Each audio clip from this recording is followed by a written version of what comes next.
வணக்கம். நான் உங்கள் ஜெயா. இன்றைக்கி நம்ம இந்த வீடியோவில் ஸ்பீச் அண்ட் ரைட்டிங்கை பற்றி பார்க்கலாம் வாங்க.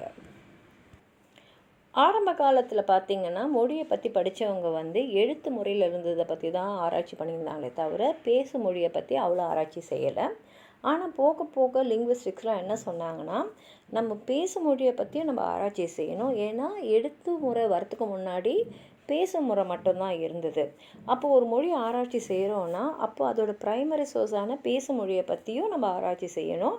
ஆனால் நம்ம செகண்டரி சோர்ஸான எழுத்து முறையை பற்றி மாத்திரம்தான் ஆராய்ச்சி செய்கிறோன்னு. இதுக்கு என்ன காரணம்னா, எழுத்துக்கள்லாம் வரத்துக்கு முன்னாடி பேச்சு மொழி தான் இருந்தது. அதுக்கப்புறம் பார்த்திங்கன்னா அவங்க என்ன பேசுகிறாங்களோ அதை ஒரு பதிவாக செய்யணும் போது பிக்டோகிராஃபிக், அதாவது ஒரு வடிவம் மாதிரி வரைஞ்சி ஓவியத்து மூலமாக அவங்க நினச்ச எண்ணங்களை பரிமாறிட்டு இருந்தாங்க. இது சுமேரியன் சிவிலைசேஷன் மூலமாக நமக்கு தெரிய வருது. அதுக்கப்புறம் தான் சிம்பிள்ஸ் எல்லாம் வந்தது. அதுதான் அந்த சிம்பிள்ஸ் தான் பின்னாடி சொற்களாக மாறிச்சு, அதாவது எழுத்துக்களாக மாறிச்சு. இதை இடியோகிராஃபிக் ரைட்டிங்னு சொல்லுவோம்.